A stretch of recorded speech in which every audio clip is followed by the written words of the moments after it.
Es esmu Ilona Petersone, es esmu Rīgas valsts pilsētas pašvaldības īpašuma departamenta būvju sakārtošanas pārvaldes klientu atbalsta nodaļas vadītāja.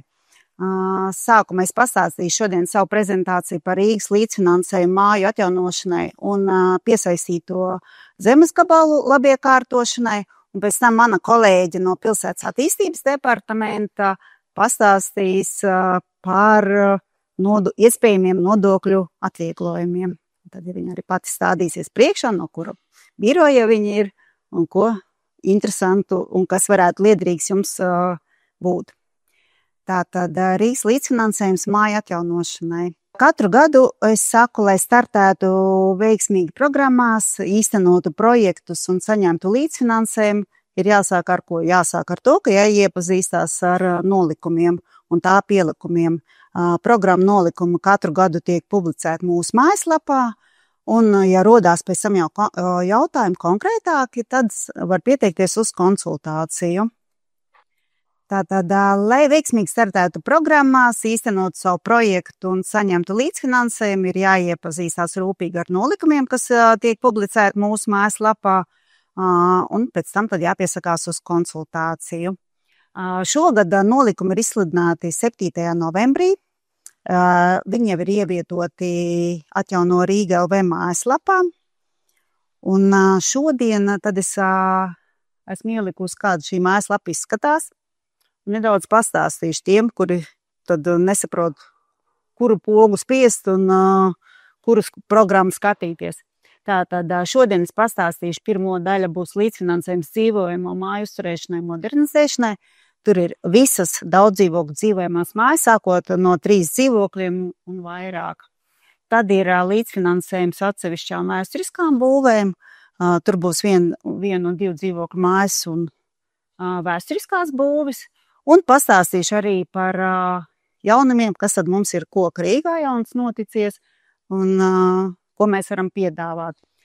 7. novembrī tika izsludināts arī nolikums sakrālajam mantojumam, bet tā šodienas tēma nebūs. Tur parasti piesakās atsevišķi uz konsultāciju. Tātad daudzdzīvokļu dzīvojamu māju atjaunošanas programmas, pirmajā blokā, ko es rādīju, ir mājas, kas atrodas Rīgas administratīvajā teritorijā, un to galvenais lietošanas veids ir 3 un vairāku dzīvokļu mājas. Tātad tās ir daudz. Ir tā kā sadalīts 3 grupās.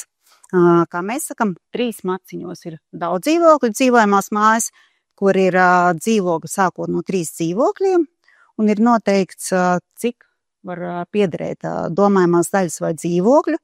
Tad ir īresnami. Īresnamiem ir nosacījums, ka 70% dzīvokļu ir jābūt izīrētiem nepārtraukti vismaz 1 kalendāro gadu, un tad ir pārējie mājokļi. Un otrajā blokā, ko es arī rādīju otrajā lodziņā, ir atsevišķa vēsturisko būvu saglabāšanas programma, un kādas būvs ir tur, kā jau minēju, tā tad ir Rīgas teritorija, ēkas ar galveno lietošanas veidu vai nu 1 vai 2 dzīvokļu māju un nedzīvojamās ēkas. Tad par katru pastāstīšu, kas zem kā ir domāts. Sāksim ar daudzdzīvokļu dzīvojamo māju atjaunošanas programmām. Tātad ir 2 veidu programmas, ir gada programma un ir 2 gadu programma. Tātad 1 gada laikā ir nākošu gadu izsludināts Rīgas līdzfinansējums dzīvojamu māju fasāžu un piesegumu atjaunošanai. Tātad šī programma ir domāta uz publisko ārtelpu vērstu mājokļu fasādes vai jumta ieseguma atjaunošanas projektu īstenošanai. Un tad ir Rīgas līdzfinansējums mazā labiekārtošanas projekta īstenošanai. Tātad jūs varat gada laikā ar atsevišķiem skaistiem elementiem labiekārtot savu pieguļošo zemes gabalu. Ja, un tad ir 2 gadu ciklu programma. Konkursu nolikums saucās Rīgas līdzfinansējums dzīvojamu māju uzturēšanai un modernizēšanai 27. gadā. Un tātad tur ir 3 veida projekti. Bīstamības novēršanas projekts, tātad tiek novērsta ēkas nesošo norobežojošo konstrukciju tehniskā stāvokļa bīstamība, tad ir siltināšanas projekti un ir lielie labiekārtošanas projekti. Ja? Un atgādinu visiem tiem, kas ik pa laikam mums zvana, no 25. gada atsevišķu elementu mazā programma ir likvidēta. Ja? Tātad nevar vairs nākt atsevišķa pāris logiem, kā agrāk varēja vai durvīm. Šī programma mums ir aiztaisīta ciet. Tātad, kāda ir fasādes jumta atjaunošanas programmas un mazā labiekārtošanas programmas norises schēma? Kā es minēju, tā ir gada programma. Realizācija sākās 13. februārī līdz pat 16. novembrim 26. gadā. Un tad ar ko sākās? Sākās ar konkursa izsludināšanu.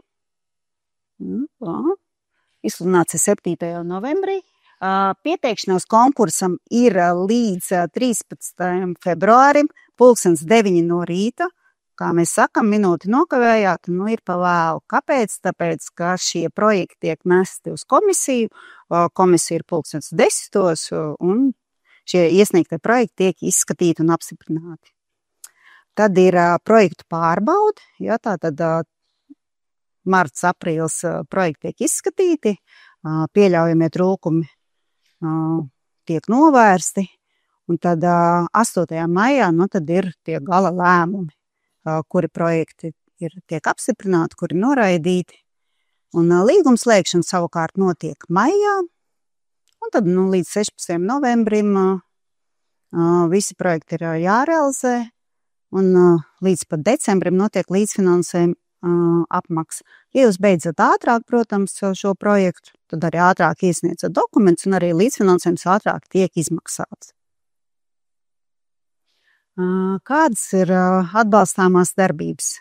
Tātad fasādes jumta atjaunošanas programmai, tas jau it kā pasaka, tiek atbalstīta fasādes atjaunošanas vai restaurācijas darbi vienlaikus arī siltinot. Ja, tā jumta atjaunošana ir restaurācija arī vienlaicīgi var siltināt. Un atsevišķi atbalstāmā darbība ir arī fasādes visu logu restaurācija vai atjaunošana. Ja, tātad vienā pilnā fasādē mums ir jānāk tad ar visiem logiem. Mazajā labiekārtošanas programmā ir atkrituma savākšanas, dalītās atkrituma savākšanas vietu atjaunošana un izveidošana. Tad ir zemes degradācijas novēršana, ārējo inženieru tīklu atjaunošana, atsevišķu labiekārtojumu elementu ierīkošana, piebraucamo ceļu gāja ietvi veloceliņu atjaunošana un arī jaunu daudzgadīgu augu klāstu izveidošana. Vairāk un precīzāk viss ir aprakstīts nolikumā, un tad, kā saka, atradīsiet, ja gribat realizēt mazo labiekārtošanas programmu, un tur arī izlasīsiet precīzāk. Līdzfinansējuma maksimālais apmērs un attiecināmas izmaksas. Tas ir viens no tiem jautājumiem, parasti, ar ko sākat zvana. Tātad tās ir 50% no tiešām būvdarba izmaksām, bet ne vairāk kā 30,000 eiro mājoklim, kur ir 16 un vairāk dzīvokļi, līdz 25,000 eiro mājoklim, kur ir 6 līdz 15 dzīvokļi, 21,000 eiro ir mājoklim, kurā ir 3 līdz 5 dzīvokļi. Ja? Un, protams, var pieteikt arī būvprojektu izstrādes izdevumu sekšanu. Maksimālais līdzfinansējums tur ir ne vairāk kā 1000. Ja? Un par cik fasāžu atjaunošanas programmai tiek izmantots arī sastatnes, papildus pilnā apmērā, bet ne vairāk kā 1500 tiek kompensēta nomas maksa par ceļa elementu izmantošanu. Mazajā labiekārtošanas programmā ir arī tāpatās 50% no tiešām darba izmaksām, bet ne vairāk kā 10,000 eiro un 50% no tehniskās dokumentācijas izstrādes izdevumiem, bet ne vairāk kā 3,000 eiro. Kā jau minēju, projekta realizācijas gads ir 26. gads, tātad jūs varat sākt jau būvniecības aktivitātes bezmazliet jau 1. janvārī, un viss ir jānoslēdz līdz 16. novembrim. Un arī izdevumi tātad drīkst būt apmaksāti tikai 26. gadā. Pieņemsim, jūs nevarat, jo jūs esat jau noslēguši līgumu ar būvnieku, jūs nevarat viņu samaksāt šī gadā, pieņemsim avansu. Jūs varat tikai nākošā gadā šo samaksāt. Pretējā gadījumā tās būs neatiecināmās izmaksas. Kas tad ir jauns 26. gada šajos abos konkursos? Abām programmām izņemts nosacījums par de minimis atbalstu piemērošanu. Tie, kas šos projektus jau realizējuši, var atvieglot uzelpot, jo zina, ko tas maksāja, cik daudz pacietības un nervus un laika tas aizņēma. Kad bija katram dzīvokļu īpašniekam bez mazlaika, kas ir femnieciskās darbības veicējs, bija jāpieprasa aizpildīt de minimis veidlapu. Tātad no nākošā gada šī prasība vairs nav spēkā. Un arī fasāžu jumta atjaunošanas projektam ir noteikta projekta administrēšanas kapacitāte un piešķirtā finansējuma pārdala. Tātad, ja mēs runājam par daudz dzīvokļu dzīvojamām mājām, kapacitāte administrēšanai ir 36 projekti, un maciņā aiziet 70% no pieejamā finansējuma. Tad ir īres nami ar kapacitāti līdz 5 projektiem, un tur ir 10% no pieejamā finansējuma, un pārējiem mājokļiem ir līdz 10 projektiem, un ir 20% no pieejamā finansējuma. Protams, ja tiek kādā no maciņiem iesniegti projekti mazāk, komisija var pārskatīt šo finansējumu sadali. Un maziem labiekārtošanas projektiem administrēšanas kapacitāte ir tikai 3 projekti. Ja? Tātad jāatcerās, konkurss ir diezgan liels. Un projekta ietvaros šogad tas ir jaunums, ir jāizteno vismaz 2 no nolikumā minētajām aktivitātēm. Agrāk varēja nākt ar 1, tagad jūs varat tikai ar 2 nākt. Un nolikumā jūs varat iepazīties ar vērtēšanas kritērijiem, kuras aktivitātes kopā salikt būtu interesantāk, lai jums būtu lielāka tā kā izredze šai konkursā, teiksim, uzvarēt un dabūt šo līgumu. 2 gadu cikls attiecās uz bīstamības novēršanu, siltināšanas un lielās labiekārtošanas projektiem. Tātad, kā notiek šīs pirmajā gadā, kā es parasti saku, notiek dokumentu dzenāšana, tātad ir konkursa izsludināšana un pieteikšanās, tātad konkurss jau ir izsludināts 7. novembris, ja? Pieteikšanās, pēc tam ir projektu pārbauda un apstiprināšana, tad 26. gadā notiek budžeta līdzekļu pieprasīšana, bet līgums par projektu realizāciju un realizāciju notiek 2. gadā. Tātad tad notiek līgums slēgšana, projektu īstenošana un samaksa. Kādi tad ir galvenie termiņi? Tātad projekta iesniegšanas gala termiņš ir līdz 15. maijam 26. gadā, tātad bīstamības siltināšanas un lielā labiekārtošanas projekta pieteikšanās ir 15. maijs. Tur gan ir pieteikšanās līdz dienas beigām, šeit nav vērts, nav uzsvars uz 9 no rīta. Projekta pieļaujamības vērtēšana ar papildus dokumentu iesniegšanu gala termiņi ir līdz 14. augustam, tātad uz to brīdi jums jau ir jāiesniedz visi nepieciešamie dokumenti un apstiprināto bīstamības siltināšanas un lielo labiekārtošanas projektu īstenošanas periods ir 27. gads, tātad no 1. janvāra līdz pat 15. novembrim 27. gadā, un arī izmaksām ir jābūt veiktām tikai 27. gadā, no 1. janvāra līdz 16. novembrim vēlākais. Un šeit ir atsevišķa atruna uz tiem objektiem, kuri pēc pilsētas attīstības departamenta lēmuma ir atzīti par eksploatācijā, teiksim, aizliegtu, ja, tātad šīm ēkām īstenošanas un izdevumu sekšanas maksimālais periods var būt gan 26. gan 27. gads. Kompensācija gan tiks izmaksāta tikai 27. gadā, bet, ja ēka ir bīstama, viņu jau var realizēt šo projektu 26. gadā. Bet tas nozīmē, ka cilvēki tādā ēkā vairs nedzīvo. Jā, tātad tas nozīmē bīstamību. Ja jūs tur joprojām dzīvojat, tad acīm redzot nav tik bīstami. Kāda tad ir 2 gadu programma atbalstāmās darbības? Tātad bīstamības novēršanas programmai ir precizēts, tātad tas ir mājokļa nesošām norobežošām konstrukcijām konstatētā bīstamība, tā ir jānovērš, tad ir balkonu vai loģiju konstrukcijā konstatētā tehniskā stāvokļa trūkumu, kas ietekmē eksploatācijas drošību novēršanu, ja, un tālāk ir arī konservācijas darbi, ja šie darbi tehniskajā atzinumā ir norādīti, ka šie darbi ir nepieciešami bīstamības novēršanai. Siltināšanas atbalstu, tātad sienu cokolu siltināšanu, pārsegumu siltināšanu, jumtu atjaunošanu vai pārbūvi ar siltināšanu un inženieru tehnisko sistēmu izbūvi vai pārbūvi vai uzlabošanu. Ja, tātad viss, kas tiek norādīts energo auditā.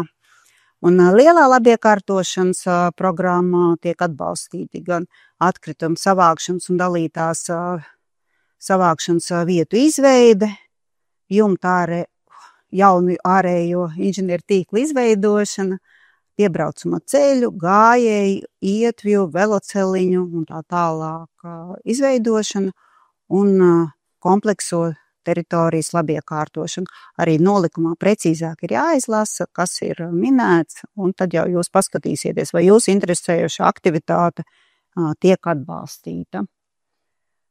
Kāds ir līdzfinansējuma maksimālās apmērs un attiecināmās izmaksas? Tātad bīstamības novēršanas programmām arī ir 50% no tiešām būvdarba izmaksām, bet ne vairāk kā 30,000 eiro.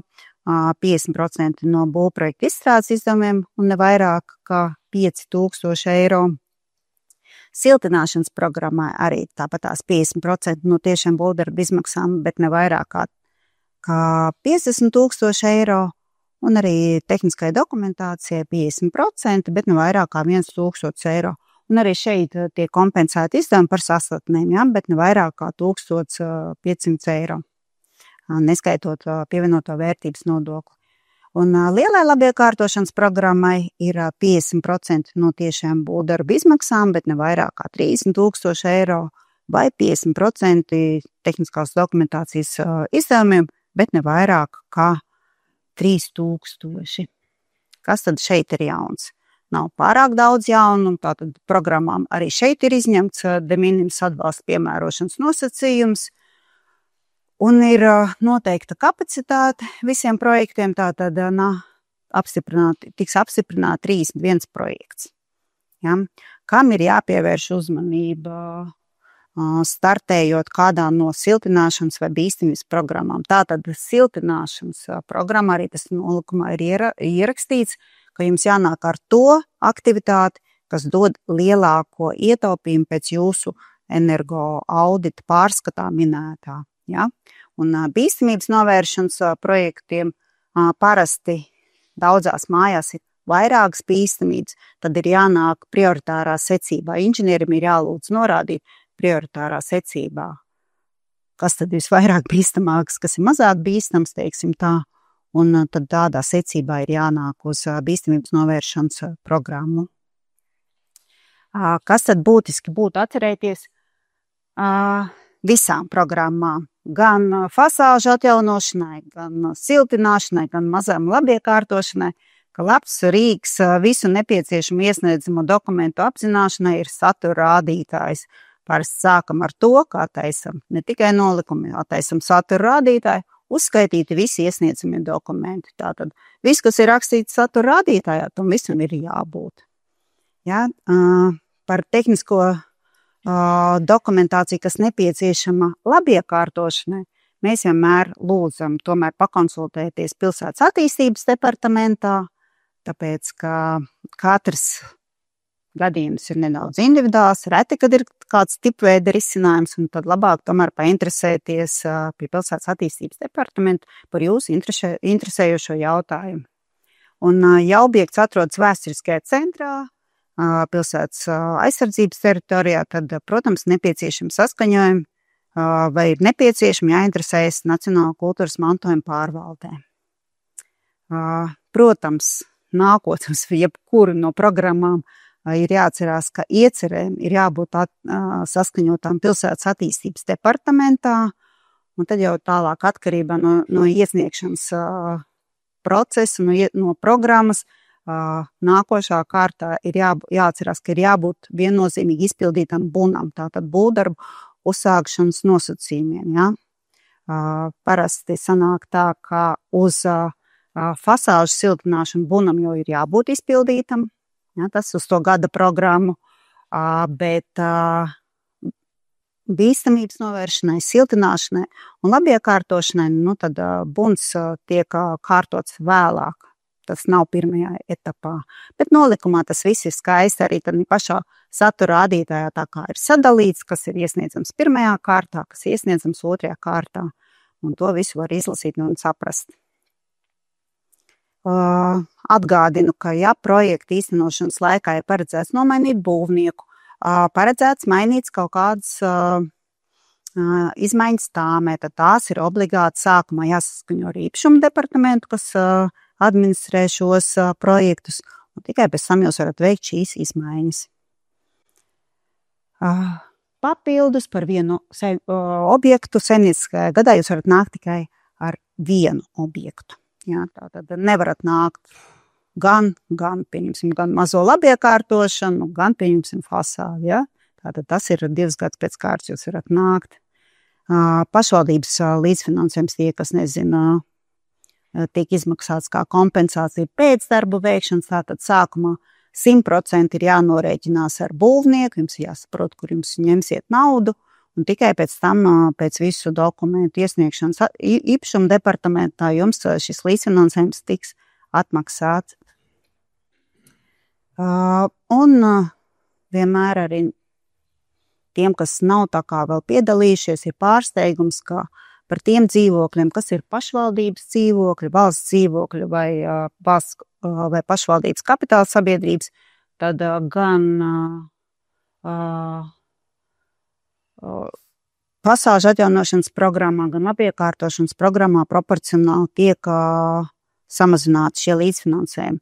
Kādā veidā šīs proporcijas tiek samazināts, ir aprakstīts gan saistošajos noteikumos, gan nolikumos, tā kā jums nepārskaitīšu, tāpat tās neatcerēsieties.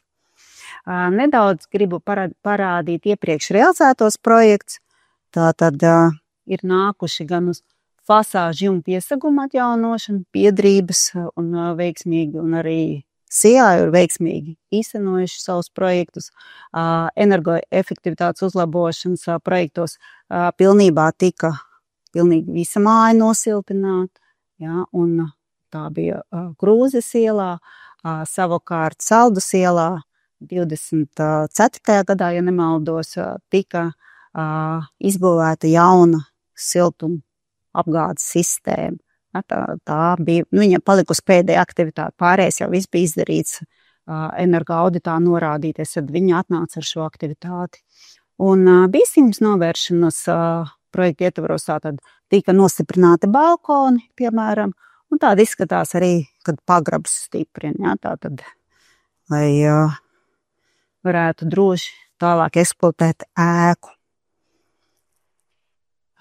Vienmēr jautā, ko darīt, ja nepietiek remontdarbiem līdzekļu, ko mēs varam pateikt, vai nu ir saulaicīgi jālem par uzkrājumu palielināšanu, vai jāinteresējās bankā, kā aizņemties naudu, vai biedrībai, vai pārvaldniekam, vai jāvēršās valsts attīstības finanšu institūcija Altum. Informācija ir pieejama mājaslapā. Arī tiek dots aizdevums šo darbu veikšanai. Tātad pa pirmo posmu daudzdzīvokļu dzīvojamām mājām esmu tā kā pastāstījis, un tagad stāstīšu par to, kas ir otrajā lodziņā, kur ir Rīgas līdzfinansējums atsevišķu vēsturisko būvu saglabāšanai. Kas tiek nolikumā atrunāts? Tātad šajā nolikumā tiek atrunāta kārtība, kādā Rīgas valstspilsētas pašvaldība piešķir līdzfinansējumu vēsturisko būvi publiskai apskatei, pieejamo fasāžu un citu ārējo būvkonstrukciju saglabāšanai.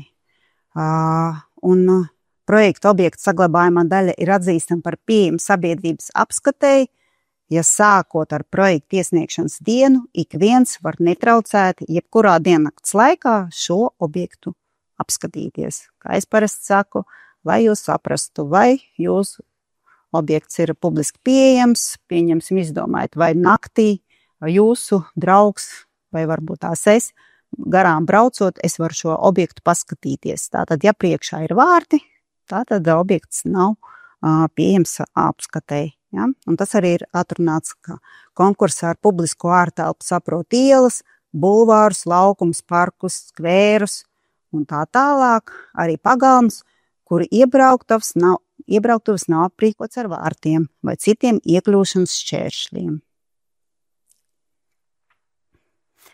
Šī programmā kādām ēkām tiek piešķirts līdzfinansējums. Tātad tās ir ēkām, kur galvenais lietošanas veids ir viena dzīvokļa māja, 2 dzīvokļu mājas un ir arī nedzīvojamās ēkas, bet šeit ir nosacījums. Tātad ēkai ir jābūt valsts reģionu vai vietējās nozīmes kultūras piemineklim, vai ēkai ir jābūt būvētai pirms vairāk nekā 50 gadiem, tātad līdz 76. gadam, un jāatrodas vai nu valsts reģionu vai vietējās nozīmes kultūras pieminekļa aizsardzības zonā, vai Rīgas vēsturiskajā centrā vai tā aizsardzības zonā, vai valsts vai reģionu nozīmes pilsētu būvniecības kultūras pieminekļa teritorijā.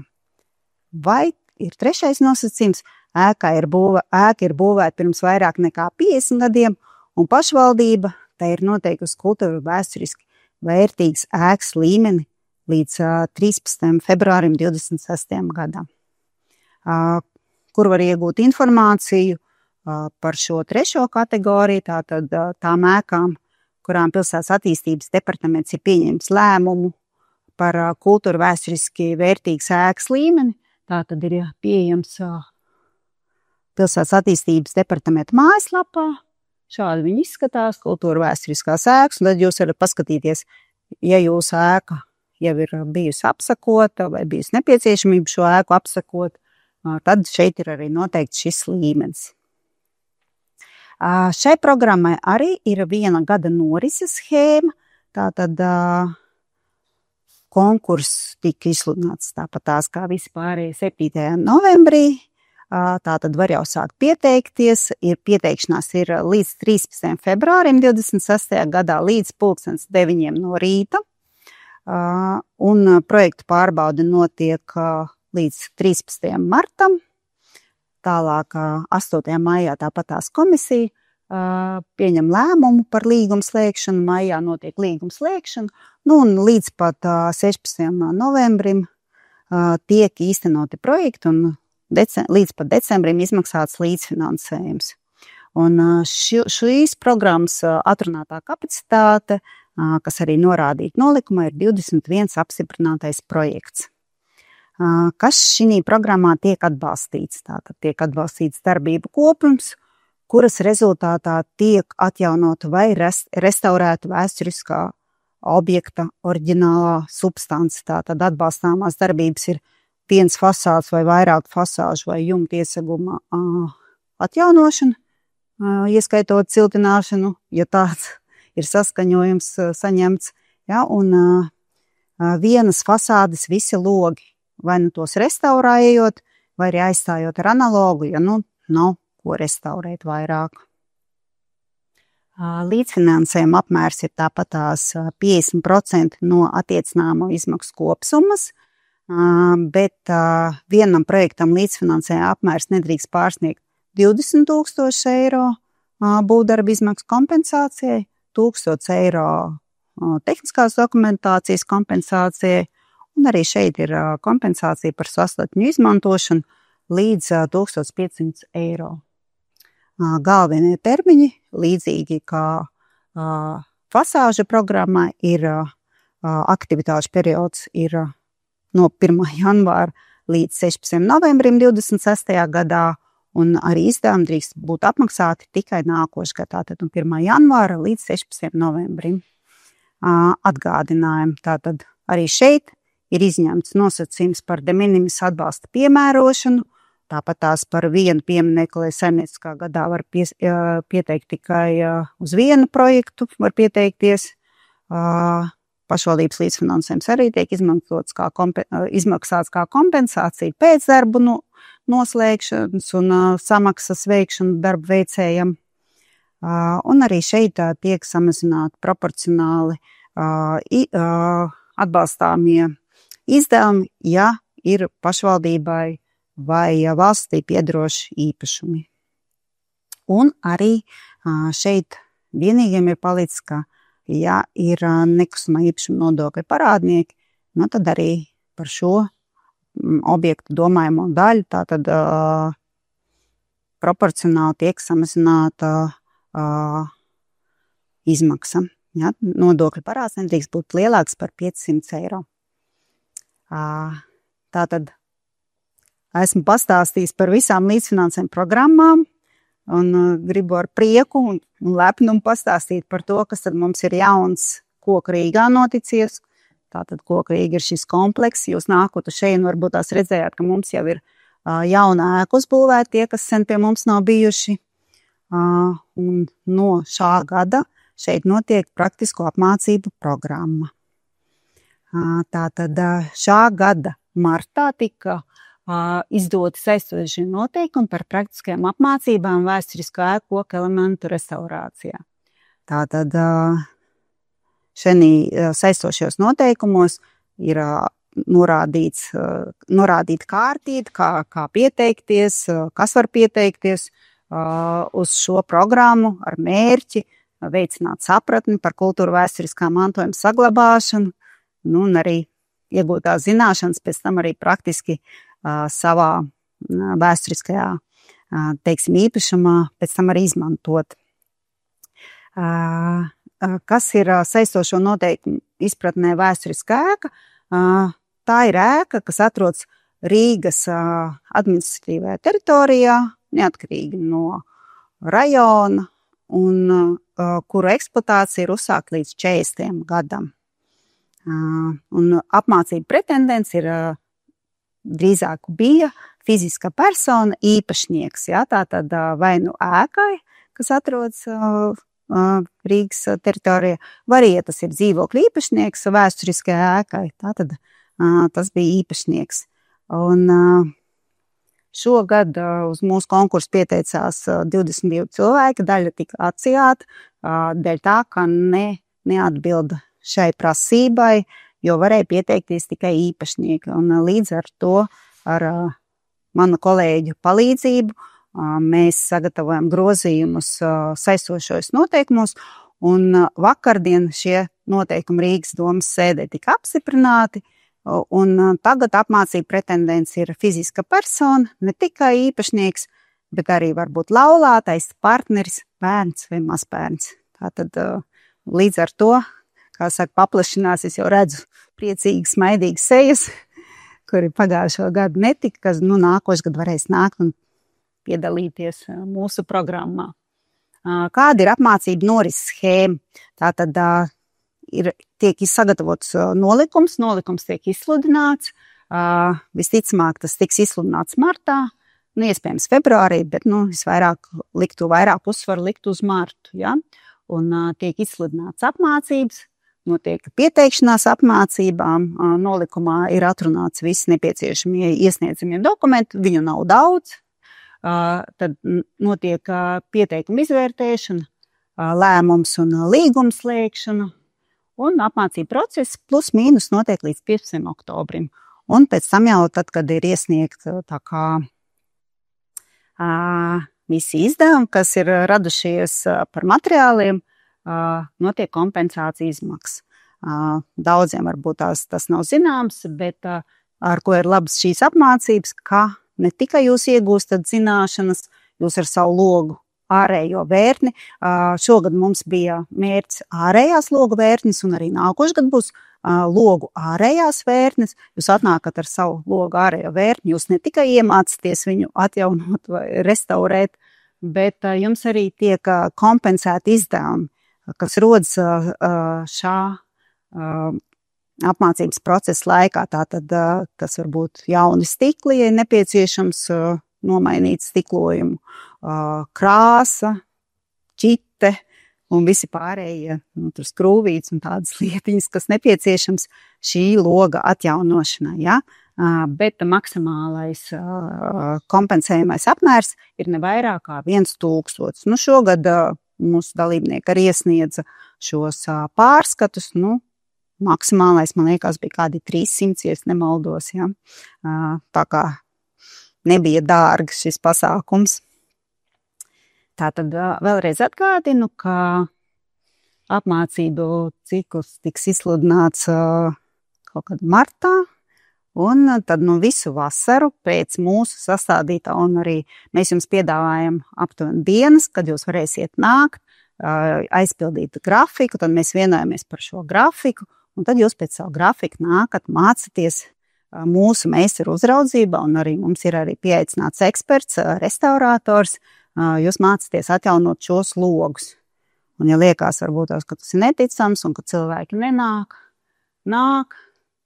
šeit ir šie cilvēki, arī mēs priecīgi laimīgi smaidam. Šodien arī viens no apmācību dalībniekiem, skatos, arī ir atnācis. Laimīgi visi pabeidza šo logu atjaunošanu. Logi tika novietot atpakaļ viņu atrašanās vietā, un arī parādīšu, kā šie logi izskatās. Šis mūsu mīļākais logs, kā mēs sakam, ja mēs pievēršam uzmanību, kāds logs izskatījās pirms šim logam, ar laiku, padomju laikos tika izņemts viss vēsturiskais rūtojums, tad pēc vēsturiskiem materiāliem un pēc jau saglabājušiem paraugiem tika noteikts, kāds izskatījās šis rūtojums. Šim logam rūtojums arī tika atjaunots. Paskatieties, cik līdz izskatās šis logs tagad. Tātad arī šeit mēs varam redzēt pirms un pēc. Šeit pat logam bija grūti noteikt krāsu, vai balta vai brūna. Tad sadarbībā ar Nacionālo kultūras mantojuma biroju tika sadarbība ar Nacionālo kultūras mantojuma pārvaldi tika saskaņot šī krāsa, konstatēts, ka tā ir pietuvināta kokam, un tā tad logs iegūst savu vēsturisku skaisto krāsu. Un trešais lodziņš arī diezgan skumīgā stāvoklī bija. Tagad arī tāds skaists un glīšs. Šogad tā tad bija 12 pretendenti pieteikušies, pareizāk sakot, kuri tika apstiprināti, pieteicās kopā 22, versīšu uzmanību, jo kādam liekas, ka sievietēm tas nav pa spēkam, ir pa spēkam. Mums bija, ja nemaldos, 10 sievietes, 2 vīrieši, 2 kungi un 10 dāmas. Dāmas ļoti arī aktīvi nodarbojas ar šo mācīšanos, ja, un diezgan labi arī pabeidza šo visu, un tiešām visi pilnīgi logi tika atjaunoti. Nemeloši diezgan smagi, diezgan vienmuļš darbs, cik es arī pajautāju cilvēkiem, kā viņi jūtās, tad, kad ir krāsa jākasa nost, bet tad jau pēc tam, kad notiek kaut kāda protezēšanas darbi, tad ķitēšanas un tālāk jau krāsošanas darbi, tad jau visi priecīgi, un arī stiklošana mācās visi ļoti laimīgi. Tā. Paldies par uzmanību, tā tad atgādinu vēlreiz, visi nolikumi, noteikumi un visi jaunumi ir atjauno Rīga LV mājaslapā. Šis video šodien, kas tika uzņemts, tiks ievietots mūsu YouTube kanālā Rīgas līdzfinansējums ēku atjaunošanai, un tie, kas varbūt tās aktīvāk grib piesakot mums ir Facebook Koka Rīgas mājaslapa, tad vienmēr arī tur tiek ievietoti visi jaunumi. Tā kā jā, paldies par uzmanību. Tagad došu vārdu savai kolēģei no Pilsētas attīstības departamenta, kultūras mantojuma biroja. Precīzāk, Liena Ošiņa pati stādīsies priekšā.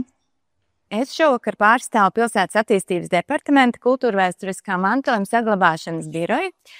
Un mēs bijām birojā priecīgi un pateicīgi Koka Rīgai un īpašuma departamentam par šo iespēju šovakar jūs uzrunāt un atgādināt vēlreiz par tām atbalsta iespējām, ko pilsēta piedāvā vēsturisko ēku īpašniekiem un iedzīvotājiem nekustamā īpašuma nodokļa atvieglojumu veidā. Informācija, ko es jums šovakar vēstīšu, nebūs jauna, būs varbūt dažas jaunas nianses, bet šāda tā sistēma Rīgas pilsētā vēsturisko ēku īpašniekiem pastāv jau vairākus gadus, un Pilsētas attīstības departamentā mēs saņemam pieteikumus šo nekustamā īpašuma nodokļu atvieglojumu saņemšanas izvērtēšanai un spriežam, ka varētu šie pieteikumi būt arī vairāk. Līdz ar to mums ir pārliecība, ka mums vajag atgādināt vēl un vēl, kaut gan šī informācija ir pieejama mājaslapā. Bet šovakar īsumā vēlreiz iziesim cauri tiem dažiem punktiem. Tātad mans stāsts būs par Rīgas domas saistošiem noteikumiem numur 109 par nekustamā īpašuma nodokļu atvieglojumu piešķiršanas kārtību Rīgā. Pēdējā redakcija šiem noteikumiem stājās spēkā šī gada 1. janvārī un attiecībā uz izmaiņām, kas skar nekustamā īpašuma nodokļu atvieglojumus vēsturisko ēku īpašniekiem, es pievērsīšu īpaši tad uzmanību. Tā. To jūs noteikti visi zināt, bet varbūt nenāk pas kādu atgādināt. Vieglākais veids, kā tikt pie šiem saistošiem noteikumiem un ar tiem iepazīties, ir likumi.lv portāla mājaslapā atrast Rīgas domas saistošos noteikumus un iziet cauri visiem punktiem. Un tur ir tiešām visa informācija it kā apkopota, bet ir dažas nianses, kurām es gribētu jūsu uzmanību pievērst. Tātad Pilsētas attīstības departaments izvērtē pieteikumus attiecībā uz 4 punktiem no šiem saistošiem noteikumiem. Tas ir 3.15 punkts attiecās uz kultūras pieminekļiem, 3.16 attiecas uz pašu Rīgas vēsturisko centru, uz vēsturiskām ēkām, kurām ir noteikta kultūra vēsturiski nozīmīga, autentiska apbūves fronte. Par šo nereti gadās jautājumi, jo cilvēki neorientējās, kur var noskaidrot, vai viņa ēka atbilst šai kategorijai.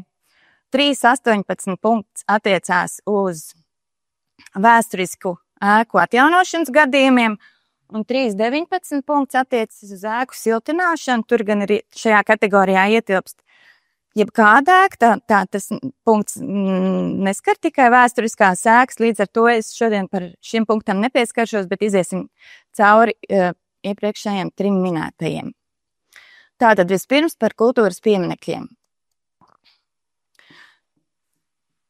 Tātad pilsēta ir paredzējusi, ka nekustamā īpašuma nodokļa atvieglojumi pienākās tiem ēku īpašniekiem, kuru ēkas ir ierakstītas valsts aizsargājamu kultūras pieminekļu sarakstā. Arī šeit nereti gadās jautājumi, ka cilvēki nevar atrast informāciju un īsti nezin, vai viņu ēka pieder šim sarakstam vai nē.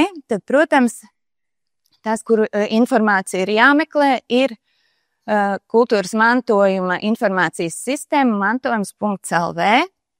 Tā izskatās šādi, jūs ieiet šajā mājaslapā, tad augšējā kreisajā stūrī ir kultūras pieminekļu saraksts, un šeit jūs varat pēc adrese, pēc citiem kritērijiem, ja jūs zinat kultūras pieminekļu numuru, tad arī savu ēku atrast. Tātad īsumā vēlreiz atgādināšu, ka valsts aizsardzībā esošie kultūras pieminekļi ir iedalīti 3 vērtību kategorijās - valsts nozīmes, reģiona nozīmes un vietējās nozīmes, un Rīgā kopā ir pāri pa 1000 ēkas, kuras ir iekļautas kultūras pieminekļu sarakstā, un kopš 2023. gada 1. janvāra Nacionālā kultūras mantojuma pārvalde vietējās nozīmes kultūras pieminekļu pāraudzība ir nodevusi pašvaldībai. Tā ir ar visiem pieminekļiem visā valstī. Rīgā tas ir Pilsētas attīstības departaments, kurš šo pienākumu no mantojuma pārvaldes ir pārņēmis, un attiecībā gan uz atzinumu sniegšanu par kultūras pieminekļu uzturēšanu, gan saistībā ar atļauju izsniegšanu par vietējās nozīmes kultūras pieminekļu pārveidojumiem, jums ir jāvēršās Pilsētas attīstības departamentā, nevis vairs Nacionālā kultūras mantojuma pārvaldē. Ja jūsu īpašumā ir valsts vai reģiona nozīmes piemineklis, tad nekas šajā sistēmā nemainās. Viss ir tā, kā tas bija līdz šim. Tātad, kā tikt pie tā nodokļa atlaides? Nodokļu atlaidi piemēro Finanšu departaments, bet Pilsētas attīstības departaments attiecībā uz vietējās nozīmes kultūras pieminekļiem jums izsniegs atzinumu, vai ēka, kas ir kultūras piemineklis, tiek uzturēta atbilstoši kultūras pieminekļa aizsardzības prasībām. Un tas process ir tāds, ka jums ir Pilsētas attīstības departamentā jāiesniedz iesniegums ar lūgumu šādu atzinumu sniegt. Tad mūsu eksperts no kultūras mantojuma saglabāšanas biroja dosies ēku apsekot, sagatavos apsekošanas aktu un jums atzinumu sniegs. Ar šo atzinumu jums ir jāvēršās Finanšu departamentā, viņu mājaslapā ir atrodama veidlapa, kā tas viss un procedūra aprakstīt, kā tas, jūs varbūt jau iespējams to zināt, bet vienmēr sekot, šis atzinums jāpieliek klāt iesniegumu formai Finanšu departamentam. Atvieglojuma summa ir 25% no nekustamā īpašuma nodokļa, un atkarībā no tā, kāda situācija ar kultūras pieminekli ir, šis termiņš, uz kādu atzinums tiek sniegts, ir 1 līdz 3 gadi. 3 gadi, ja ēka tiek uzturēta nevainojamā kārtībā, 1 gads, ja ir kādas piebildes, piezīmes, ko varētu uzlabot, un kas būtu, it kā, ko mēs ņemtu vērā, vai tas ir paveikts vai nav, pēc gada, kad atkal atkārtot šādu iesniegumu no jums mēs saņemtu. Tātad Finanšu departamentā jums ir iesniegums un atzinums kopā jāiesniedz līdz 15. decembrim pirms taksācijas gadā. Un gribēju vēl vērst jūs uzmanību uz to, ko tad mēs tur vērtējam un kas tad ir tās par prasībām, kām kultūras pieminekļa ēkai vajadzētu atbilst. Un vispirms jau tā ir elementāra uzturēšana kārtībā, tās nav nekādas pārdabiskas prasības, tā ēkai nav jābūt svaigi renovētai. Tomēr ir kaut kādas elementāras prasības pret kultūra vēsturisko vidi un pilsētvides kvalitāti, kuras būtu jāievēro. Un šis ir piemērs, kā nevajadzētu izskatīties ēkai, ja par to... Kā lūdzu? Tas ir policija jautājums, tas nav vienkārši līdzinājums. Viņi ķertos pēc pārsvarīgi. Labi, neskatīsimies varbūt tad uz, tad vienalga es nevērsīšos pie policijas, bet ēkas īpašnieks vērsīsies, varbūt tad runa vairāk ir par plaisām un atdalījušos apmetumu. Un ļoti smaga situācija pilsētā ir ar logiem vēsturiskās ēkās, un tas ir viens no kritērijiem, ko mēs noteikti ņemam vērā, jo pastāv virkne nosacījumu gan likumā par kultūras pieminekļu aizsardzību, gan ministra kabineta noteikumos par kultūras pieminekļu uzturēšanu, kā arī Rīgas domas saistošajos noteikumos un teritorijas izmantošanas nabūs noteikumos par to, kādām prasībām un kādiem vajadzētu būt vēsturiskas ēkas logiem. Vispirms jau ēkā visiem logiem būtu jābūt izgatavotiem un nomainītiem, ja vēsturisko logu saglabāšana nav iespējama, pēc vienota projekta. Šāda situācija nav pieļaujama, ka ir dažādu materiālu, dažādu tonalitāšu, dažādu vēršanās virzienu situāciju. Šis ir ļoti slikts piemērs, bet labā ziņa, ka Rīgā ir arī ļoti daudz skaistu un labu piemēru, tā kā tas viss ir izdarāms un tie logi ir sakārtoni. Nav runa par to, ka jānomaina visai ēkai vienā paņēmienā visi logi. Galvenais, ar ko vajadzētu sākt, ir izstrādāt ēkai vienotu logu nomaiņas projektu, un tad kaut vai pa vienam to vēsturiskos logus, ja tāda vajadzība ir, ja viņus nav iespējams atjaunot, tad nomainīt saskaņā ar šo projektu, bet lai visai ēkai tas projekts būtu vienots un lai visi mainītu pēc viena projekta. Pārējot uz nākošo punktu, tātad 3.16 punkts, kultūra vēsturiski nozīmīga apbūves fronte. Tātad, šis punkts ir pavisam īss un vienkāršs. Tas skan tātad pienākās nodokļu maksātājiem par ēkām, kas atzīts par pilsētvides kultūrvēsturisko vērtību veidojošo vēsturisko apbūvi, kurai noteikti kultūrvēsturiski nozīmīga autentiska apbūves fronte, un līdzīgi kā ar kultūras pieminekļiem, ja tās ēkas tiek uzturētas atbilstoši elementārām prasībām, kvalitatīvas un sakoptas pilsētvides veidošanai. Tātad šīs ēkas ir, man reizēm jautā, kā var šādas ēkas statusu iegūt. Ne, to, diemžēl, nevar iegūt. Šīs ēkas ir fiksētas, un ar šo ēku tātad kartē tas izskatās šādi. Es jums rādu šobrīd datu portāla GeoRīga karti, kura ir pieejama publiski. Visiem ir jāatlasa slāņi, kas šajā gadījumā ir tātad teritorijas plānojumi, un pēc tam jāatlasa nākošais slānis ir apbūves veidošanas pamatnosacījumi. Un tad jūs iegūstat šādu karti, kur ar melnu trīsstūru līniju, kur šajā gadījumā var grūti saskatīt, būs iezīmētas tās ēkas, un tāda šī situācija jau ir kopš teritorijas izmantošanas nabūs noteikumu spēkā stāšanās, ja nemaldos, 2006. gadā. Šeit ir vēl viens piemērs, kur es pietuvināju, tad, ja mēs skatāmies, piemēram, šis ir no Pilsētas attīstības departamenta mājaslapas, tur arī var atrast PDF formātā šo Rīgas vēsturiskā centra karti. Tad, ja mēs, piemēram, skatāmies, ir Tērbatas iela, tad 5 un 7 šīm ēkām var tikt piemērot šis atvieglojuma gadījums. Kā jau minēju, tas attiecās, šīs atvieglojums attiecās tikai uz pašu UNESCO pasaules mantojuma sarakstā ierakstīto vēsturisko centru, jo nenoliedzam, ka šīm ēkām ir stingrākas prasības kā jebkurām citām ēkām kādā Rīgas priekšpilsētā. Tas nozīmē, ka šīm ēkām ir eksperti novērtējuši to arhitektonisko un vides kvalitāti, viņām ir jāsaglabā. Visticamāk, tās būs ēkas, kurām nebūs iespējams uzbūvēt vēl kādu stāvu vai pārveidot fasādi. Tās ir jāsaglabā ļoti tuvu tam, kā viņas ir uzbūvētas un ar kādām arhitektoniskām kvalitātēm tās var lepoties. Un līdz ar to pilsēta nāk pretī, piedāvājot atvieglojumus, kas arī ir 25% apmērā no nekustamā īpašuma nodokļa summas.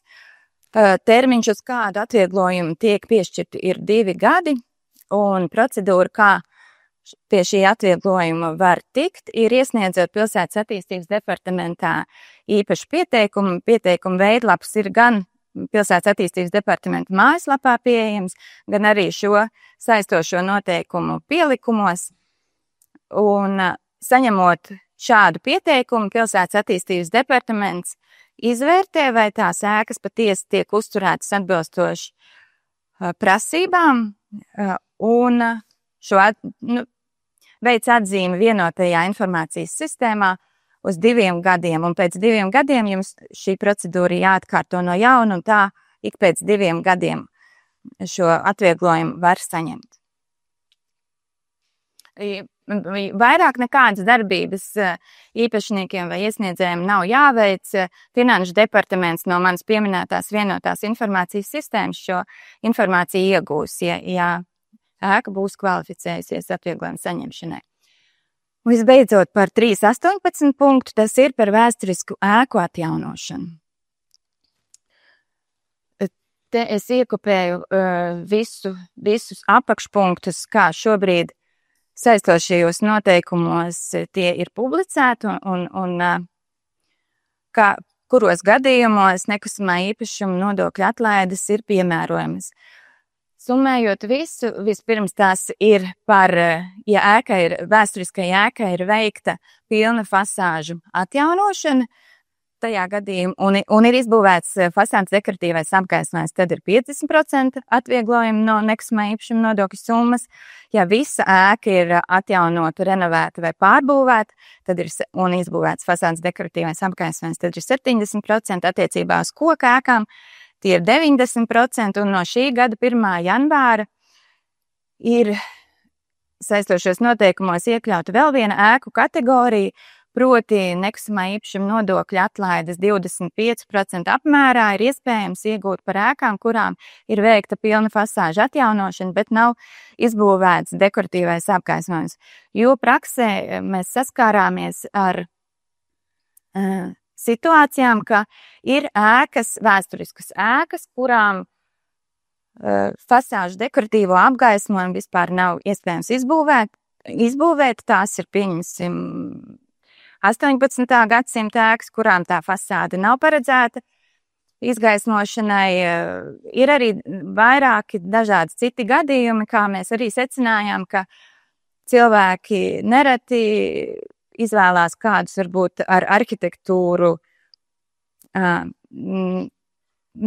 risinājums, kas īsti neiedarās ēkas fasāžu arhitektūrā, bet tikai ar mērķi saņemt šo nekustamā īpašuma nodokļa atlaižu piemērošanu, līdz ar to kaut kā dzīvē neattaisnojās šī noteikuma prasības. Un ievērojot to, ka fasādes atjaunošana ir ļoti finansiāli dārgs pasākums, tad tomēr, ja nav izdevies izbūvēt to dekoratīvo apgaismojumu, un viņš ēkai pat nepiestāv un nav piemērams, tad ir paredzēts šis punkts 25% apjomā. Tātad vēlreiz atgriežoties pie fasāžu pilnas atjaunošanas, jā, šobrīd spēkā esošais regulējums ir formulēts šādi, ka nekustamā īpašuma nodokļa atvieglojuma pienākās, ja ir veikta fasāžu pilna atjaunošana, tas nozīmē gan ielas fasādi, gan pagalma fasādes, gan sānu fasādes, ja tādas ēkai ir. Un vēlreiz par dekoratīvo apgaismojumu ir virkne nosacījumi, kam šim apgaismojumam būtu jāatbilst, bet tas vairāk attiecās uz arhitektiem, kuri šo apgaismojumu projektu izstrādās, varbūt mazāk uz īpašniekiem, bet, diemžēl, ir gadījumi, ka pie mums vēršās arī ar neatbilstošiem apgaismojumu risinājumiem, kā piemēram šo, kurš šis nav labs gadījums, un viņš, diemžēl, neatbilda prasībām, ka būvs izgaismojumam vajadzētu tikt veidotam saskaņā ar būvs arhitektūru un tā. Tātad attiecībā uz šo punktu, kurš paredz fasāžu vai pašas ēkas atjaunošanu, pieteikums pilsētas attīstības departamentā izvērtēšanai ir jāiesniedz 3 gadu laikā pēc darba pabeigšanas. Saistošie noteikumi paredz, ka visiem veiktajiem darbiem pirmkārt ir jābūt šiem saskaņotiem pilsētas attīstības departamentā, būvniecības ieceres formā, un arī jābūt nodotiem eksploatācijām. Arī gadās ļoti daudz iesniegumu, kurus mēs saņemam par būvdarbiem, kur ir uzsākt, bet vēl nav pabeigti un nodot eksploatācijā. Tie arī, diemžēl, nesaņem pozitīvu atbildi.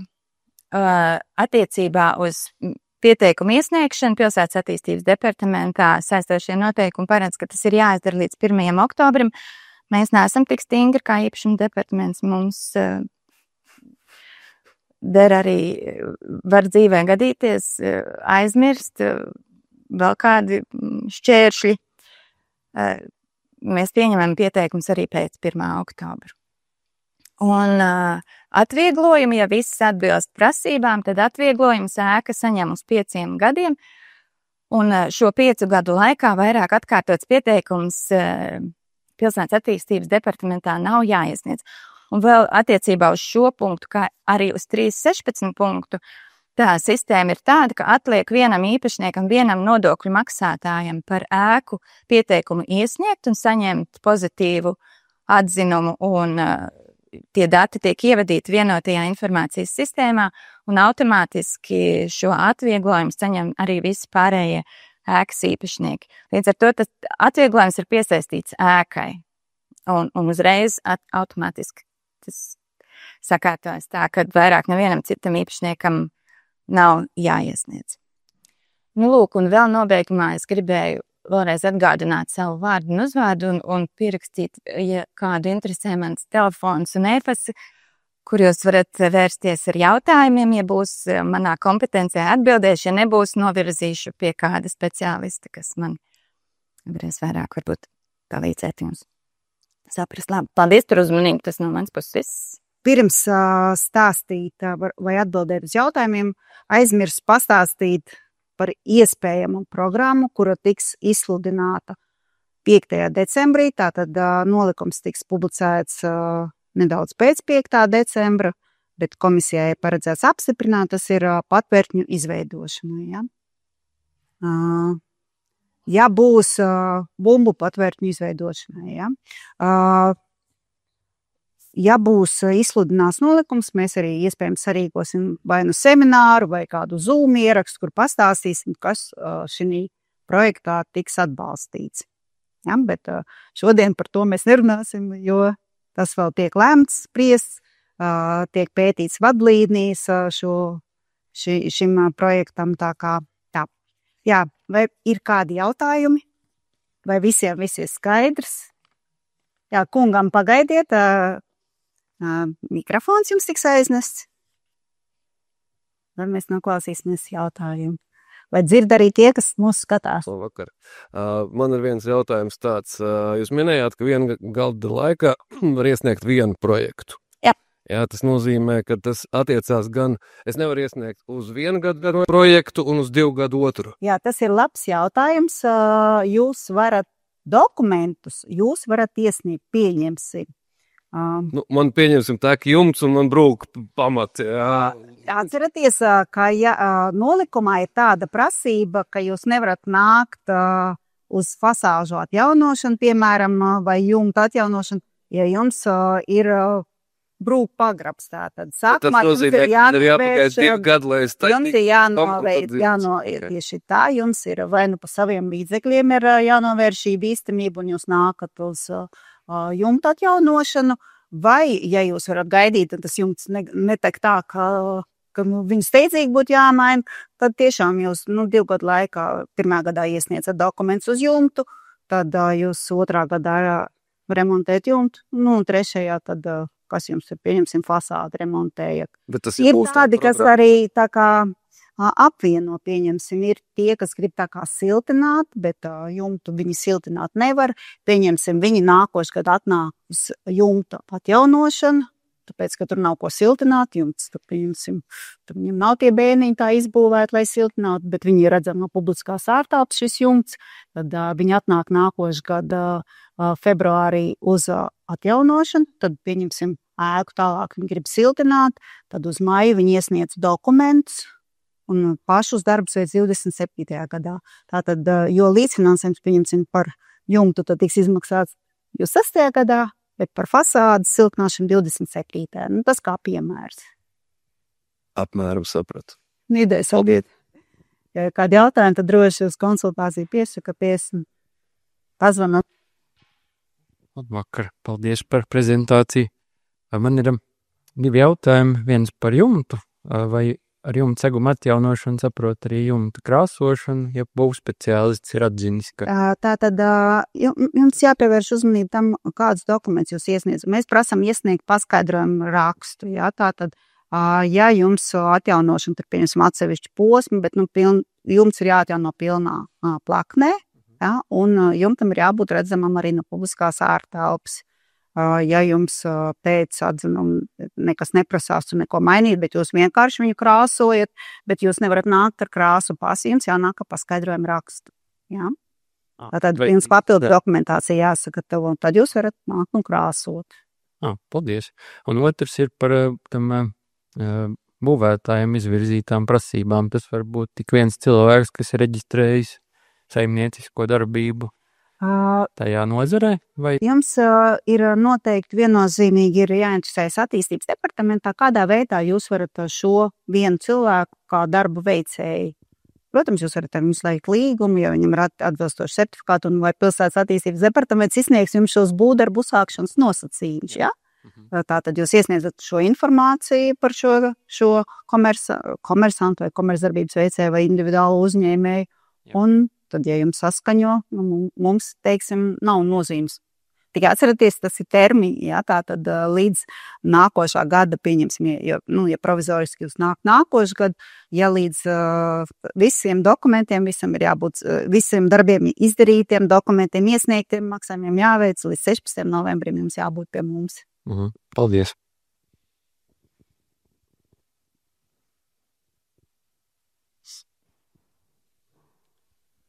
Ir 2 jautājumi par 1 gadu programmu dzīvojumu māju fasāžu atjaunināšanai. Tad, pirmais visdrīzāk no jūsu teiktais sapratu, ka vairs attiecināmas izmaksas apmērs netiek samazināts par komerc telpām, kas atrodas ēkā, un arī par nekustamā īpašumu parādiem īpašniekiem visā Rīgas teritorijā. Jā, ja jūsu ēkā tā ir 3 ēkas, lietošanas veids ir 3 un vairāk dzīvokļu ēka, jā, tad tur tikai samazinājums bija par pašvaldības. Ja kāds īpašums pieder pašvaldībai, visi pārējie nosacījumi atcelti, ja? Brīnišķīgi. Un tad viena no slaidiem, kur bija pa kapacitāti, tur tika minēts, kad tiek tā kā vairāk atbalstīts nevis programmas, bet projekti, kur ir 2 vai vairāk aktivitātes. Nē, vislielākais atbalsts aiziet daudzdzīvokļu dzīvojumām mājām. Pēc tam 2. vietā ir tā pārējais maciņš, pārējās ēkas, un 3. sanāk īres nami. Sapratu, jā, paldies. Bet katra projekta tiek, tur konkursu, teiksim, šo maciņu ietvaros ir savā starpā, jā, tā tad nav tik daudz to projektu uz to 2. kategoriju zīres namiem. Labdien, paldies par prezentāciju jautājums, jo, es tā kā riktīgi gribu noskaidrot. Tātad, ja mums ir daudz dzīvokļu nams, kur mēs visi dzīvojam, bet ir kāds, kurš savu dzīvokli izīrē, mums tur kaut ko samazinās, nesamazinās, agrāk samazināja, laikam. Tagad vairs tā nav. Nē, beidz. Tā tad Vienkārši ir līdzfinansējums. Mēs neko nesamazinām, mēs samazinām tikai, ja tas ir īpašums pieder, pieņemsim, tas dzīvoklis pieder pašvaldībai vai valstī, bet ko jūs ar savu dzīvokli darat, tās ir jūsu attiecības. Vai īpašnieks, piemēram, deklarēts citā dzīvoklī? Jā. Tāpat tās. Jā, nav nozīmes. Tikai atceraties, tātad, ja ēka daudzdzīvokļu dzīvojama māja ir kopīpašums, principā ir nepieciešams 100% piekrišana, lai nāktu uz mūsu programmu. Ja ēka ir sadalīta dzīvokļos, tad ir 50+1. Jā, labvakar. Jautājums, vai šīs prezentācijas, atsevišķi jūsu prezentācija arī varētu uz e-pastu atsūtīt? Jā, mēs uz e-pastu nesūtam prezentācijas. Mums būs YouTube mājaslapā, pēc tam sazināsieties. YouTube mājaslapā arī zem Koka Rīga? Būs zem Rīgas līdzfinansējums dzīvojama māja atjaunošanai. Ja neatradīsiet, uzrakstiet uz mūsu atjauno@riga.lv un meitenes jums aizsūtīs linku. Jā. Tā ir viena jautājums, un otrs par 2 gadu programmu daudzdzīvokļu mājām. Tur bija tas otrais, tur, kur ir tie jau kritisku bīstamība. Bīstamība, jā. Tātad šim ja uzskatām, ka bīstamība tur ir jāstiprina pamati, vai kā tam ir jābūt tātad mājas tehniskajā novērtējumā? Jā, tātad arī nolikumos ir atrunāts prasība tehniskās apsakošanas atzinumam, jā. Un tātad, ja ir bīstamība, tad būvinženierim pastiprināti jānorāda, kas tā pa bīstamību, kāda ir jābūt šie pasākumi, lai novērstu šo bīstamību, ja ir vairāks, un tad prioritārā secībā, kādā pēc tā. Jā, bet vai tas nenozīmē to, ka tikko, teiksim, mēs šo te tehnisko dokumentāciju iesniedzam kādam, ka mūsu māju uzreiz ieliek kādā graustu stāvoklī un uzreiz nekustamā īpašuma nodoklis mums pieaug pa 2 reizēm? Nekustamā īpašuma nodoklis. Tas ir tas risks, jā? Nē, nekustamā īpašuma nodoklis tiek paaugstināts nedaudz pēc savādāk principā, tātad par vidi degradējoši, tātad ja jūsu vide, ja jums vairākas reizes mani kolēģi no būvju uzraudzības nodaļas ir sūtījuši vēstules par to, ka vērš uzmanību, ka jūsu fasāde ir briesmīgā stāvoklī un jūs tur gadiem neko nedarat, tad ar laiku jūsu ēka var tikt virzīta, pieņemsim, uz nekustamā īpašuma paaugstināšanu, ja? Bet arī tur lem komisija, tā tad ir Tajā gadījumā, ja mēs paši saprotam, ka tas viņš ir un mēs tā kā varbūt iespējami dabūt šo līdzfinansējumu, tad mums tehniskais uzraugam ar viņu runājam un pievēršam uzmanību, viņš tad arī to akceptē un ieliek, tas nav tā, ka mums uzreiz tiešām kaut tas par fasādu drūp, bet arī, ja jums ir, pieņemsim, jāstiprina pamati vai pagraba pārsegums, nenozīmē, ka jūsu avārijas stāvoklis ir jau tad, kad, tiešām, daudz, bet arī tad ne visu ēku. Tad pirmkārtām tas nav nekāds sakara ar reāli īpašumu nodokļu palielināšanu, bet varētu būt risks, ne risks, bet drošības pasākumu, ka pirmais stāvs tiek izlikts, teiksim, būtu jāatrod cita vieta, kur padzīvot, kamēr tiek nostiprināts, bet ir jau tādi gadījumi, kad nav nepieciešams. Nē, nav skaidrs. Sapratāt, jā. Paldies, jā. Vienā gadā nedrīkst iesniegt vai nedrīkst īstenot? Nedrīkst. Vienā gadā nedrīkst īstenot vienlaicīgi. Teorētiski varētu tā kā 1 gadu programmu un 2 gadu programmu, bet īstenot vienā gadā, piemēram, 27. es nevaru. Tā kā 2 gadu programmu un 1 gadu programmu. Tātad vēlreiz par īstenošanu. Tātad, ja jūs gribat nākt uz 1 gadu programmu, katru gadu no jauna ir jāpiesakās. Nav tā, ka jūs varat pieteikties, piemēram, fasāžu un jumtu atjaunošanai, bet tātad jums ir jāsagatavo visu dokumentu kopa. Šim gadam, 26. gadam jūs, realizējat fasādu, un tad 27. atkal piesakaties konkursā, atkal iesniedzat dokumentus, tas jau ir 27. gada projekts. Bet, ja jums ir tādi darbi, kurus jūs varat arī kungam stāstīt, kurus jūs varat īstenot, pieņemsim, 26. gadā caur viengadīgo programmu, jūs piesakaties, jūs īstenojat, un maijā jūs piesakaties uz to aktivitāti, kur jūs veiksiet uz to 2 gadu programmu, tātad 27. gadā. Iesniegt dokuments, protams, sanāk, ka 1 gada ietvaros, bet tieši reāli būvdarbs veikt, vai kaut kā citus darbus, tad ir katru gadu. Vienā gadā no mūsu budžeta jums tiks izmaksās tikai 1 līdzfinansējums. Tātad, ja es 26. gadā piesakos uz šo 2 gadu programmu, un 27. gadā es vairs nevaru patērēt. Tad uz 7. tad jūs varat pieteikties uz 28. Sapratāt, jā. Es nedaudz gribēju precizēt to pakāpi, kas nozīmē pilnu renovāciju. Man vēsturiskajai fasādei vēsturiskajai ēkai ir saskaņota apliecinājuma karta vienkāršotai renovācijai, papildus ir izstrādāt logu un nomaiņas projekts, bet tanī apliecinājuma kartē nav iekļauti logi.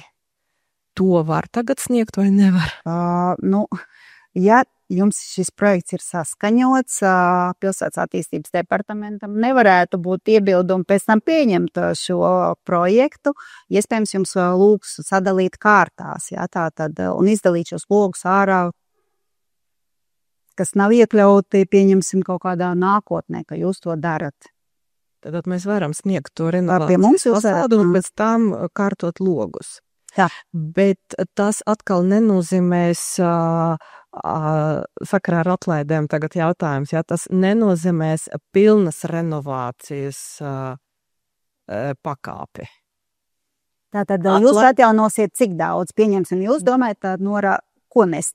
Tagad ir saskaņot apliecinājuma karte fasādē, tas ir sienas, visas kārtdetaļas, jumta tur notekrenes, jumta, tas lietus ūdens novadas, vis arhitektoniskie elementi, vārti, arī mēs ielikam tāmē logu krāsošanu.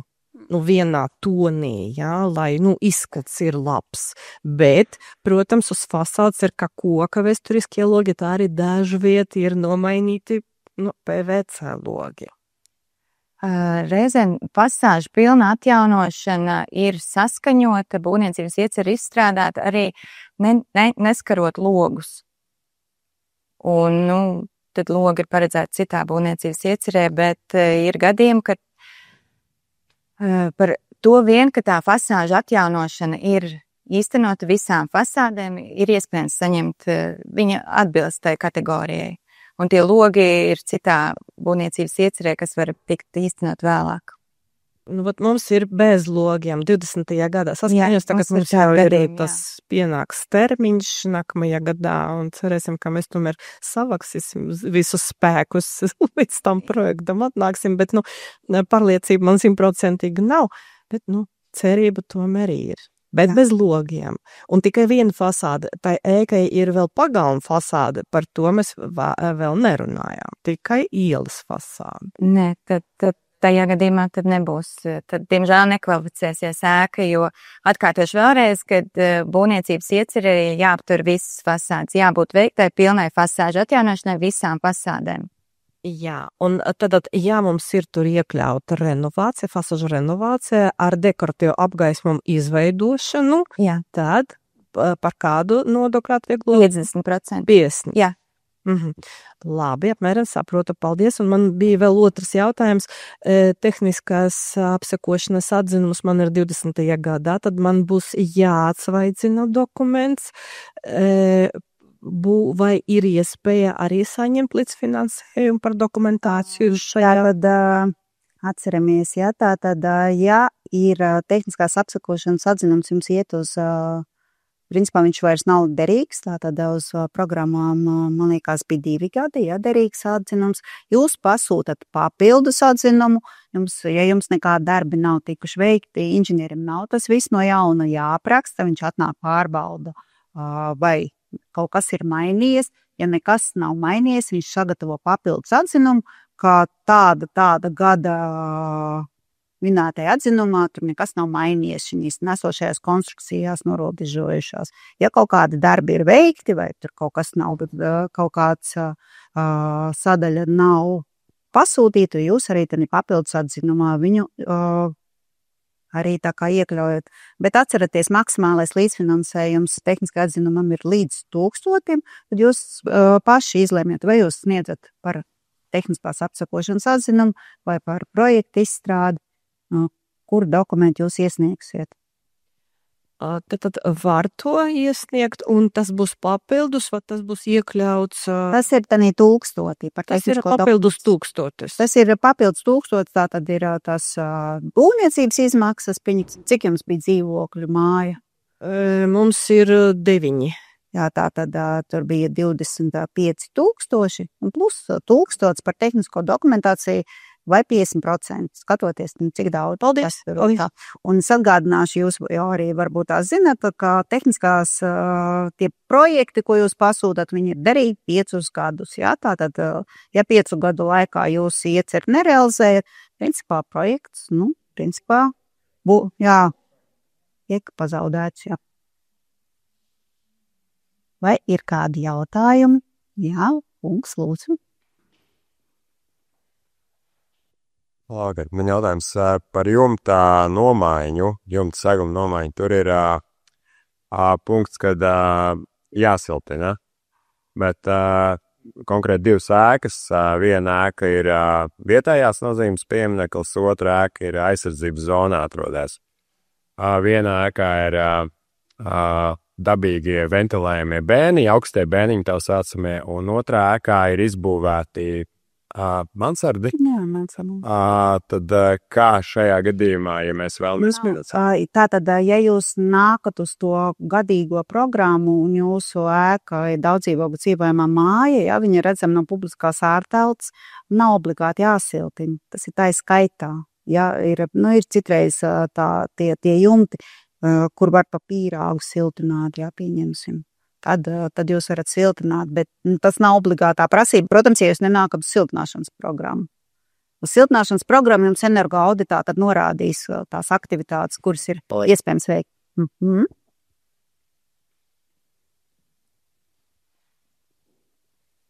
Lūdzu. Labvakar. Programma bīstamība 2 gadi. Būvvalde noteica eksploatācijas aizliegumu. 1. gadā projekts ir realizēts un cerams, ka nodots tiks arī eksploatācijā līdz gada beigām. Vai var pretendēt jau nākošajā gadā uz nākošo 2 gadu bīstamību? Tātad jums jau ir nākošā bīstamība, kura jānovērš, jā? Pareizi es saprotu. Tātad atceramies par tiem darbiem, kurus jūs tagad esat pabeiguši. Jums nekas nepienākās, jūs esat tos veikuši par saviem līdzekļiem, ja jūs neesat pieteikušies uz programmu. Nē, mēs esam pieteikušies, mēs visu to realizējam 25. 26. Jā, protams. Vai mēs varam 26. 27. gadu? Jā, protams, var. Mums ir vairākas mājas, kas nāk vairākus gadus tāpat, kuru saldu sielu, kuras rādīja siltināšanas. Viņi, principā, visu māju bija atjaunojuši. Jau uz 26. gadu ir palikuši tikai finanses lietas, jā. Skaidrs, paldies. Vakar man jautājums ir par fasādes renovāciju un siltināšanu. Ja tā fasāde tiek renovēta, un tad var arī pieteikties arī uz siltināšanu, vai tie ir 2 atsevišķi projekti? Tā kā fasādi, ja jūs atjaunojat fasādi, tad, ja jums ir nepieciešams saskaņojums, tātad, un ja jums šo projektu saskaņo, jūs darat vienlaicīgi. Nav tā, ka jūs tagad nokrāsojat fasādu, atjaunojat, pēc kādu laiku, tad jūs visu kasat nost un liekat siltināšanu, tātad jūs to darat vienlaicīgi. Tas ir viens projekts. Tās 2 atsevišķas programmas, vai tā ir viena? Jā, skatoties, uz kuru programmu jūs nākat, tātad ar kādu ēku jūs nākat, vai nu tā ir 1 gada programma, ja jūs nākat uz publiskās ārtelpas redzamo fasādi, tātad jūs darat vienlaicīgi. Gan siltināt, ja jums ir saskaņojums un attiecīgā dokumentācija paskaidrojuma raksts, jā, vai tad jūs nākat uz siltināšanas programmu, kas ir 2 gadi. Bet tas ir viena. Tas process ir viens. Vienlaicīgi siltināt un atjaunojat fasādi. Tas process ir vienlaicīgi, bet tās ir vienlaicīgi 2 programmas vai viena? Viena. Jā. Un tā tad var pieteikties tad vai no fasādi? Vai no siltināšanu, ja jūs pieņemsim gribat nākt uz siltināšanas programmu 2 gadu laikā, tad jūs papildus pasūtat energoauditu, jā, un jūs paši izdomājat, uz kur no programmām jūs nākat. Paldies.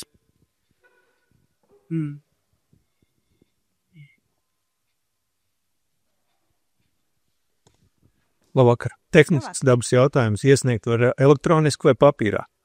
Elektroniski. Paldies.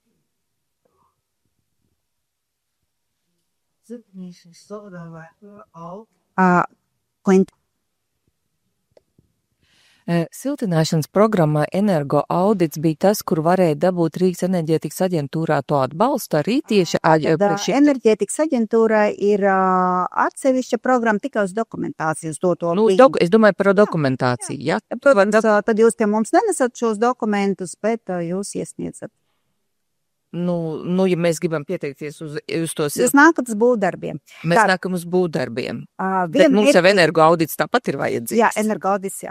Jā, uz doto brīdi tātad paldies par jautājumiem. Pārējos jautājumus izrunāsim individuāli. Paldies visiem, kā atnācāt. Paldies klausītājiem.